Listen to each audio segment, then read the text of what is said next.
प्रिय मित्र, सौ पहला पाउल 9वें अध्याय में पंहिंजे प्रेसित तरीक़े जे हक़ जो बचाव कईंदा। घणे जॻह ते पाउल जे प्रेसित पद मथे टीका थींदी हुई। तंहिं लाइ पाउल पंहिंजे प्रेसित पद जो बचाव कईंदा। हाणे मित्र અહીં નર્યો मूं बेरा पहलो कोरिन्थिय खे पत्र 9मों अध्याय ने तंहिंजी पहली कलम हिते लिखल आहे। पाउल हिते प्रश्न पुछनि था कि कोरो आऊं स्वतंत्र का आज़ाद नहीं आ, कोरो आऊं प्रेसित नहीं आ, कोरो पंहिंजे प्रभु जो दर्शन मूंखे थियो न आहे, प्रभु लाइ करेल मुंहिंजे कम जो परिणाम कोरो ऐं नयो, कोरो आऊं आज़ाद नहीं आ। हा, प्रेरित पाउल ऐं स्वतंत्र आहियो। कोरो आऊं प्रेसित नहीं आ। हा, पाउल ऐं प्रेसित आहियो। कोरो पंहिंजे प्रभु यीशु जो दर्शन मूंखे थियो न आहे। प्रेसित जी लाइक़ात ज अहिड़ी हुई कि हू प्रभु यीशु ख्रिस्त खे पंहिंजी अखीअं ॾिठो हुयो। पाउल हू ज़रूरियात संतोष हुए। प्रभु यीशु लाइ करेल मुंहिंजे कम जो परिणाम कोरो ऐं ज नयो। कोरिन्थ शहर जा विश्वासी पाउल जे प्रेसित पद जी साबिती हुआ। ॿई कलम में पाउल चए था कि ॿिया प्रेसित तरीक़े मुंहिंजो स्वीकार करे कि न करे पण ऐं था करींदा। कारण प्रभु में आंजो जीवन ऐं प्रेसित अञा इन जी साक्षी पूरे थो।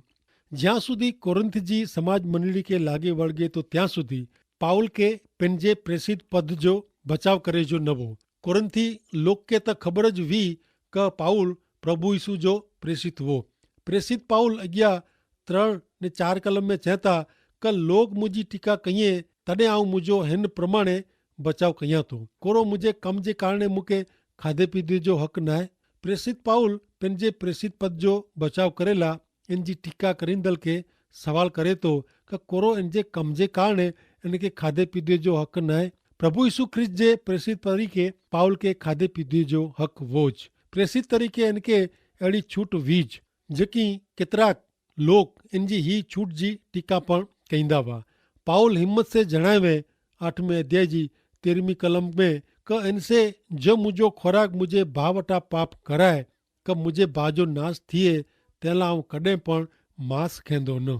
पाउल खे मांसाहारी जी छूट हुई पण हू मांस खाधे वारो न हो। हीअ इन जी इच्छा जो कमु हो। कीअं कि करी जी छूट वे छतां अहिड़ो न करे जो नकी कहिड़ो हू पंहिंजी इच्छा जी ॻाल्हि आहे। हिकिड़ी रीते नेरियूं त हिन प्रकार जो कमु ने वलण ख़ासे में ख़ासी स्वतंत्रता आहे ऐं कीअं करी सको न अहिड़ो वे त अहिड़ो ऐं न करींदा इनमें स्वेच्छा जी ॻाल्हि वे नथी। पण ऐं कीअं करी सको तीअं वो तंहिं छतां अहिड़ो न करे जो नकी करियो त इन में आजी मर्ज़ी स्वेच्छा ज़ाहिर थिए थी। 5वीं कलम में ॼणो कोर चवनि था 9मों अध्याय कलम 5 पीतर प्रभु जा भाउ ने ॿिया प्रेसित वारे जी मूंखे पण ख्रिस्ती पत्नी भेरो फेरे जो हक़ न आहे। हिन कलम में प्रेसित पाउल प्रभु यीशु ख्रिस्त जे 2 भाईअ जो उल्लेख कईं था, याकूब ने यहूदा। उन्ही 2 भाईअ जो उहो 2 भाउ परिणित हुआ। प्रेसित पीतर पण पहिरियल हो। हू जॾहिं प्रभु यीशु ख्रिस्त जे शुभ संदेश जे प्रचार सफ़र में वेंदा हुआ तॾहिं पंहिंजी पत्नीअ खे भेरी कोठी वेंदा हुआ। पाउल चए था कि इनखे पण अहिड़ी छूट आहे पण पाउल फेरी थी लग्न के न वहे।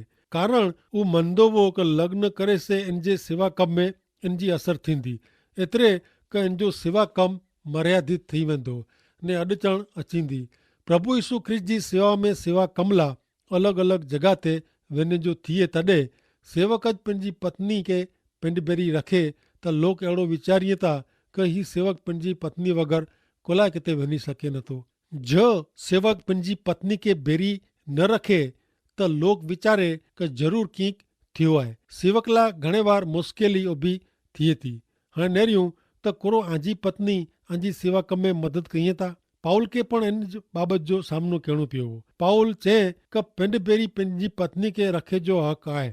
इनखे अहिड़ी छूट आहे पण पाउल फेरी लग्न न करे जो ने हिकिलो ज रहिजो निकी कीअं आहे। पाउल जो जीवन लगातार दौड़ा दौड़ी करे जो हो। हिकिड़ी जॻह ते रही ने सेवा करे जो न हो। 6 कलम में पाउल पुछे था पहलो कोरिन्थी 9मों अध्याय ने कलम 6 में कि कोरो फक्त बारनाबास ने मूंखे असांजे भरण पोषण लाइ धंधो कयो खपे। पाउल अहिड़ो चयला मङे था कि पिंड ने बारनाबास इच्छे त घरे रही सघनि था। असांखे शुभ संदेश जे प्रचार लाइ मीणी जॻह ते फिरे जी ज़रूरत न आहे। असांजी मुक्ति खे असांजे उद्धार खे इनसे कोई असर थिए न। पण प्रभु यीशु ख्रिस्त जो प्रेम असांखे सेवा कम जी फर्ज पाड़े थो। 7वीं ने 8वीं कलम में चवता अॻियां कि कोरो लश्कर में कोई सैनिक पंहिंजो ख़र्च पिंड भोगवे थो।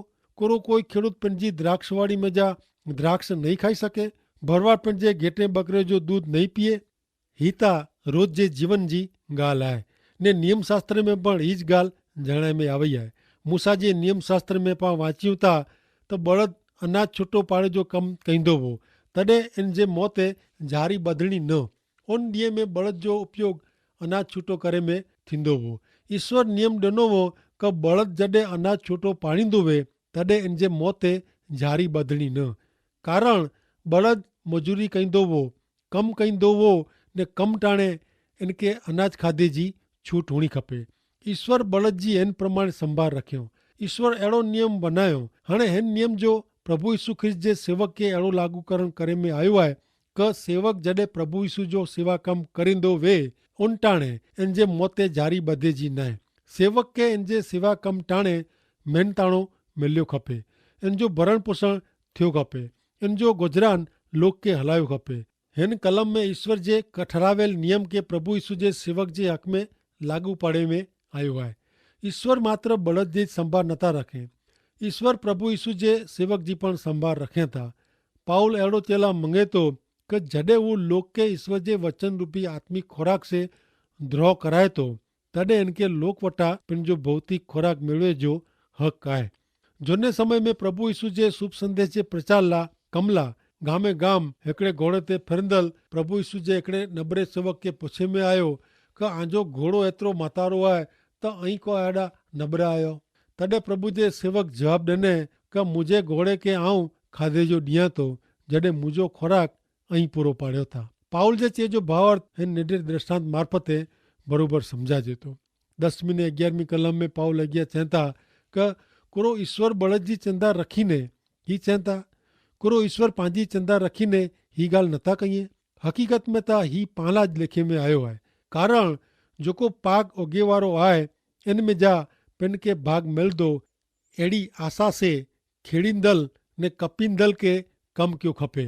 असीं आमें आध्यात्मिक शिक्षण वावियो आहे तंहिं लाइ असीं आ वटां भौतिक लाभ जी आशा रखूं त कुरो उहो वॾी ॻाल्हि आहे। पाउल ही ॻाल्हि फिर थी गलातीअ खे लिखल पत्र में जणाइए था।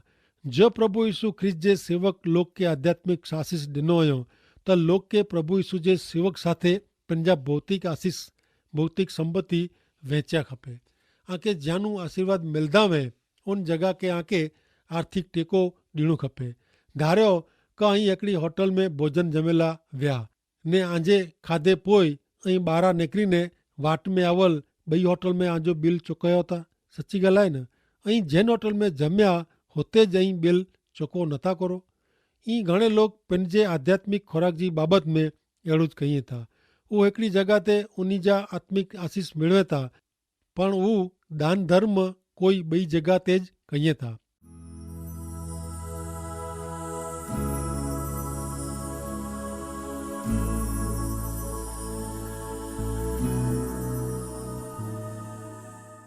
बारहवीं कलम में प्रेषित पाउल चए था 9वां अध्याय ने 12वीं कलम जो ॿिया आ वटां उन बाबति जी आशा रखें त उन्ही खे उन्ही वधू मिलवे जो हक़ न आहे पर असांजे हुन हक़ खे असीं वापरियो न आहे। ख्रिस्त विषय जे शुभ संदेश जे मार्ग में कीअं मुश्किली अचे न तंहिं लाइ असीं मेड़े सहन कयो आहे। पाउल खे पंहिंजी सेवा कम लाइ आर्थिक टेको मिलवे जो हक़ आहे। तंहिं छतां पाउल यीशु ख्रिस्त जो शुभ संदेश मुश्किली में अचे बंदि थिए अहिड़ो कीअं करेला मंगे नथो। इन जे कारणे पाउल कोई धर्मदान उघराए नथो पण पिंडला ने पंहिंजी सेवा कम लाइ तंबू वणी ने आर्थिक टेको पिंड ज उभो करे थो। अॼु पंहिंजे समय में धर्म सेवा जे नामे घणे कौभांड हलाइनि था। अहिड़ो चवणो कि न अहिड़ो कीअं न आहे त हू अखि छथा अंध बनो अहिड़ी ॻाल्हि आहे। अहिड़ा सेवक ऐं जेको प्रभु यीशु ख्रिस्त जे शुभ संदेश जो वापारीकरण करेला मंगे था। प्रभु यीशु जी सेवा में सेवक पंहिंजी नज़र में पैसा रखे थो। उहो यीशु ख्रिस्त जे शुभ संदेश खे मुश्किली में रखे थो। जेकी ईश्वर जी उहा पद्धति आहे कि प्रभु यीशु जे सेवक जो भरण पोषण इन मार्फते आत्मिक आशीष मेळवींदड़ लोक खे पूरो करणो। प्रेरित पाउल 13वीं कलम में अॻियां चवनि था कि आंखे ख़बर आहे कि मंदिर में कम करींदल माण्हूअ खे मंदिर में जा खोराक मिले थो ने वेदी ते बलिदान चढ़ाईंदल खे अर्पण में जा भाग मिले थो। ईश्वर जी रीत ही आहे। प्रेसित पाउल 9 अध्याय ने 14 जाहिर कयो हुयो कि इन प्रमाणे शुभ संदेश जाहिर कंदल पण इन मिजाज जीवन निर्वाह हलाइए अहिड़ो ईश्वर ठहिरायो हुयो। प्रभु यीशु जे सेवक मार्फते जिन लोग के आत्मिक आशीष मिलंदा वे उन लोग वटा सेवक पंहिंजो भरण पोषण मेळवे, आर्थिक टेको मेळवी सके। इनमें कीअं खोटो न आहे।